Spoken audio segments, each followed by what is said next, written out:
आज ही Doubtnut app download करें। Doubtnut पर अपने सभी गणित, रसायन विज्ञान, भौतिक विज्ञान और जीव विज्ञान के डाउट्स का करो सफाया। बस प्रश्न की फोटो खींचो, एक ही प्रश्न को क्रॉप करो और तुरंत वीडियो सोल्यूशन पाओ। अभी डाउनलोड करें। दिए गए प्रश्न में पूछा गया है कि यदि हम घूमते हुए झूले पर खड़े होकर उसकी रस्सी को यदि पकड़ें तो हम बाहर की ओर क्यों गिर जाते हैं। इसका छद्म उदाहरण छद्म बल के रूप में होगा, जिसे छद्म बल के रूप में यदि हम किसी वृत्ताकार पथ पर यदि गति करते हैं तो इसे हम आसानी से आरेख के द्वारा समझ सकते। इसके लिए यदि हम देखें तब एक व्यक्ति की तुलना हम किसी स्थिति पर, किसी वृत्ताकार पथ है ये, जहाँ इसकी रचना हमने वृत्ताकार पथ के रूप में करी है। इस वृत्ताकार पथ जो किसी निश्चित वेग, किसी बिंदु पर उसके निश्चित वेग को दर्शाता है, जो v वेग से गतिमान है, उस पर कोई व्यक्ति, यहाँ पर हमने इसे रिलेट कर लिया है, संबंधित किया है कि एक व्यक्ति है जो भी इसके साथ जुड़ा हुआ है माध्यम से, जिसकी दूरी इसके केंद्र से r दूरी पर स्थित है।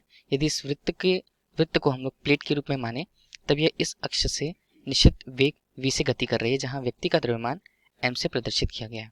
यदि हम इस पर विचार करें तब इसकी घूमती हुई स्थिति पर यदि कोई व्यक्ति यहाँ पर इससे जुड़ी हुई रस्सी, जहाँ पर रस्सी की कल्पना हम इस रेखा द्वारा करते हैं, जिसकी लंबाई उसकी त्रिज्या के बराबर होगी, यदि घूम रहा है, घूमने पर त्वरण जो उसे अंदर की ओर भेजने की कोशिश करेगा, त्वरण की दिशा हमेशा केंद्र के अनुदिश होती है।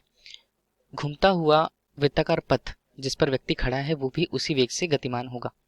इस निश्चित समय पर उसके कोणीय वेग ओमेगा रहेंगे, जहां यदि उस पर लगने वाले त्वरण का मान केंद्र से अंदर की ओर यदि लगता है तब हम उस माध्यम को अभिकेंद्र बल से संदर्भित करते हैं। अभिकेंद्र बल, जहां अभिकेंद्र बल का मान m गुणा v के वर्ग अनुपात r से प्रदर्शित होता है।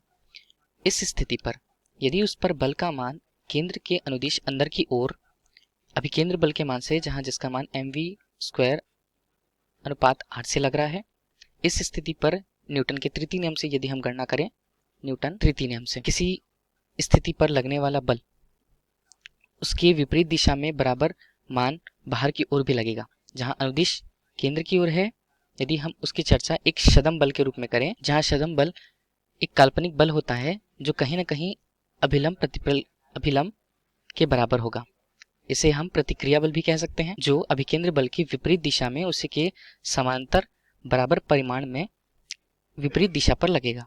इसी छद्म बल के कारण व्यक्ति को बाहर जाने की चेष्टा द्वारा वह बाहर की ओर अग्रसित होते हैं और बाहर की ओर गिर जाते हैं। धन्यवाद। कक्षा 6 से 12वीं से लेकर नीट, IIT, JEE वो एडवांस के लेवल तक 1 करोड़ से ज्यादा छात्रों का भरोसा। आज ही डाउनलोड करें डाउटनेट ऐप या व्हाट्सएप करें अपने सारे डाउट्स 8400 400 400 पर।